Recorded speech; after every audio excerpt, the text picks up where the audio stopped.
Matheus Cunha berhasil mencetak gol pertama Manchester United berkat kerjasama dengan Bruno Fernandes. Casemiro berhasil menggandakan keunggulan Manchester United melalui tendangan luar kotak penalti yang memantul dari bek Brighton. Bumo berhasil memperbesar keunggulan Manchester United melalui kerjasama dengan Benjamin Sesko dan melakukan pressing dari dalam kotak penalti Brighton.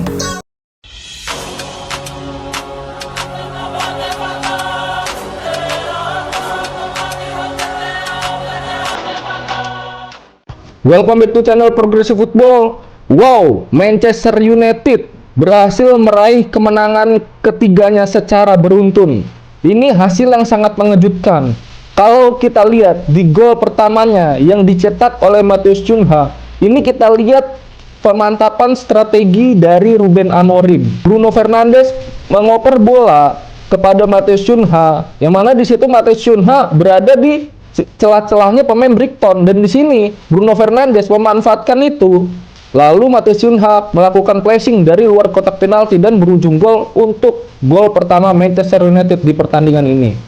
Kita lihat bagaimana strateginya dari Ruben Amorim. Di sini kita lihat pada saat penyerangan, gol gol pertamanya yang terjadi untuk Manchester United ini adalah melakukan second line penyerangan, yaitu first line-nya ada Benjamin Sesko, terus Bumo, terus ada lagi Amad Diallo. Di situ menjadi first line di dalam area kotak penaltinya Brighton. Lalu di second line-nya ada Bruno Fernandes, Matheus Cunha, dan lain-lain. Ini dia membuat second line yang mana ini sangat bermanfaat ya. Contoh, apabila Benjamin Sesko mengoper kepada Bumo dan ada Amad Diallo di situ, lalu ada bola pantulan lagi di belakangnya yang bisa diterima oleh Bruno Fernandes, ini bisa dimanfaatkan, itu membuat second line.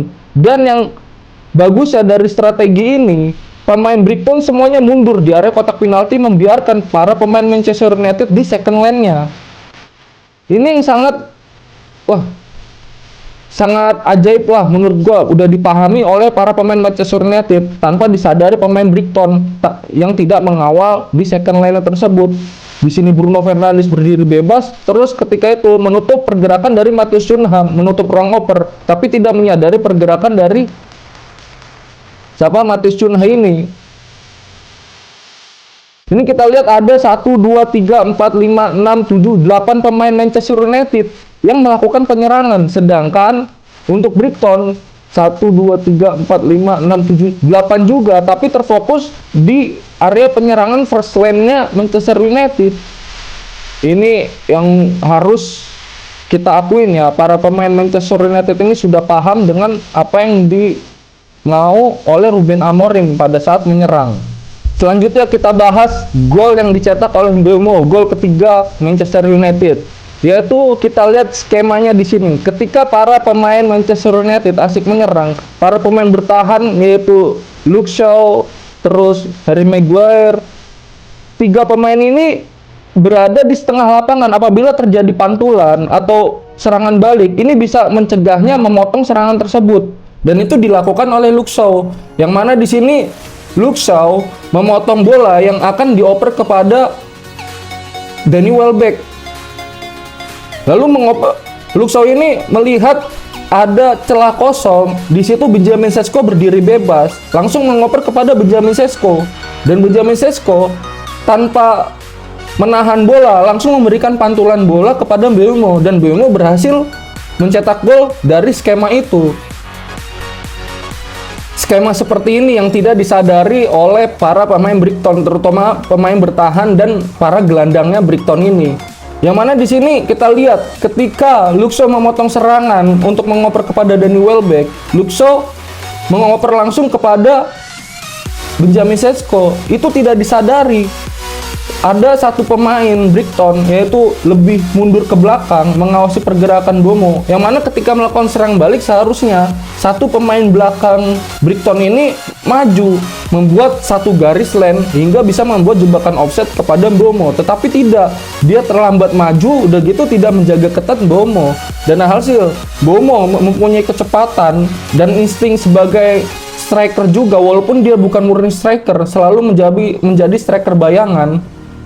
Ini yang sulit dihadapi ketika pemain Brighton menghadapi Mbeumo 1 lawan 1. Ini sudah jelas menang Mbeumo. Yang mana di sini juga kita lihat kecerdikannya Benjamin Sesko sebagai seorang striker. Dia tidak egois, dia tetap memberi celah, melihat celah, dan memberikan umpan kepada Mbeumo walaupun dia sebagai seorang striker.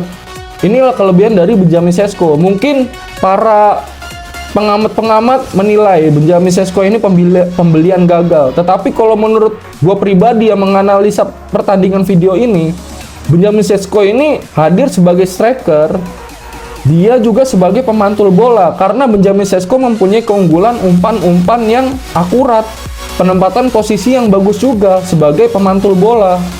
Sekarang kita bahas dari skema bola Brighton. Yang kita bahas sekarang itu skema bola matinya Brighton dari sepak pojok, yang mana ditendang oleh James Milner dan disundul oleh rekannya. Ini kelemahan Manchester United selalu dari sepak pojok. Siapapun kipernya, siapapun pemain-pemainnya, ini kelemahannya. Mulai dari musim lalu yang selalu dicetak dari sepakan pojok.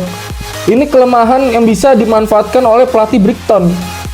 Yaitu kita lihat di sini kenapa Zirkzee yang menjaga pemain Brighton tersebut, padahal pemain tersebut lebih pendek tapi mempunyai timing yang bagus, lompatan yang bagus. Sedangkan Zirkzee yang mempunyai tinggi 190 cm ini, dia tidak melakukan gangguan sedikit pun, melakukan lompatan pun tidak. Dia hanya menonton pemain Brighton ini mencetak gol. Apakah dia pada saat latihan dia hanya seperti itu atau bagaimana? Kebiasaan kita pada saat pertandingan itu terjadi kebiasaan saat kita latihan. Berarti ini tidak ada kemampuan bertahannya dari Zirkzee, hanya menonton bola saja, tidak bisa memanfaatkan tinggi tubuhnya yang menjulang tinggi, mengganggu pergerakan dari pemain Brighton tersebut dalam lompatan. Ya, ini harus menjadi koreksi ya, karena lebih sering Manchester United kemasukan gol dari set piece sepak pojok dan set piece bola mati. Kelemahan Manchester United selalu seperti itu. Siapapun kipernya pasti juga seperti itu. Maupun sebelumnya Onana juga seperti itu, kebobolannya dari set piece bola mati. Kemenangan besar yang diraih oleh Manchester United tidak luput dari starting 11 yang diturunkan oleh sang pelatih, yaitu Ruben Amorim. Kita lihat bagaimanakah starting 11 yang diturunkan oleh Ruben Amorim, yaitu menggunakan formasi 3-4-2-1.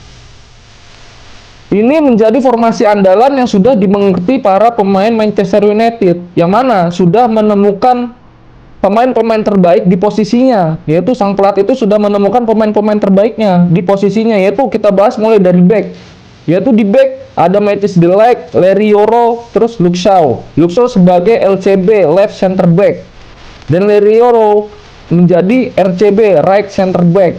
Lalu 4 di tengah, di sini ada 2 pivot, yaitu Casemiro dan Bruno Fernandes.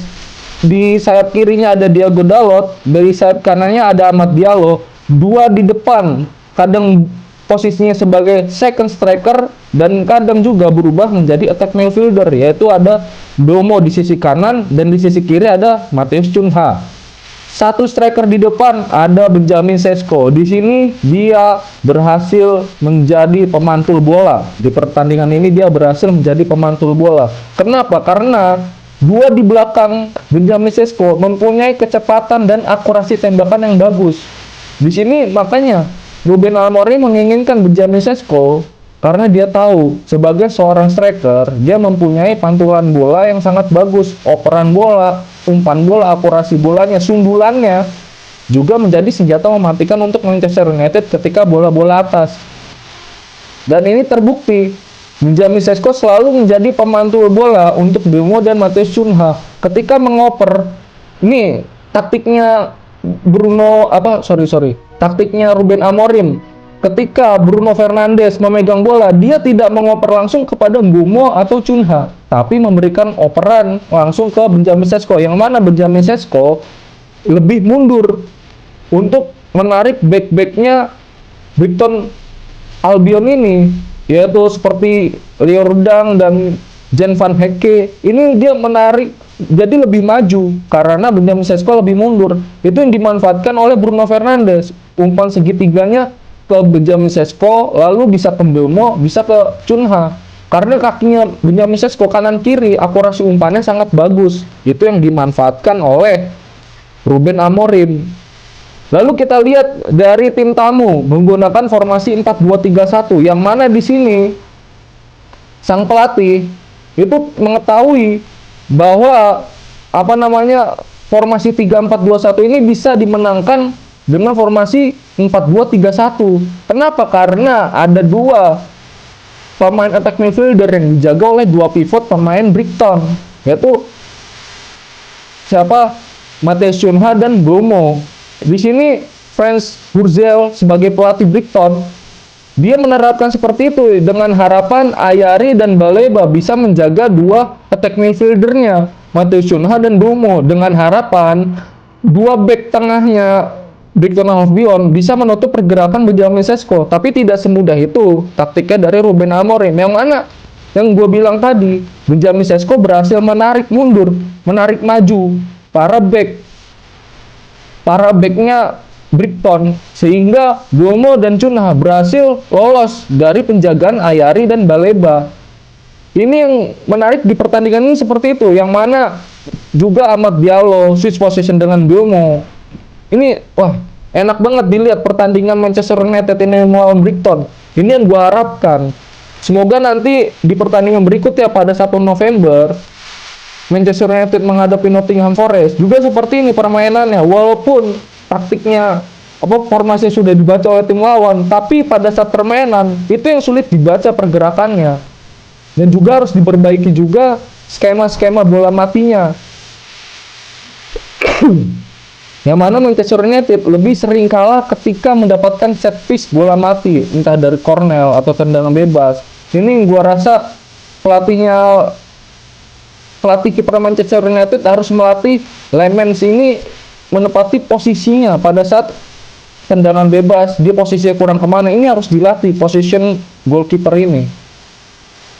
Oke, gua Iqbal dari Progressive Football. Sekian pembahasan analisa pertandingan Manchester United melawan Brighton and Hove Albion yang sangat menarik ini, dan ciao.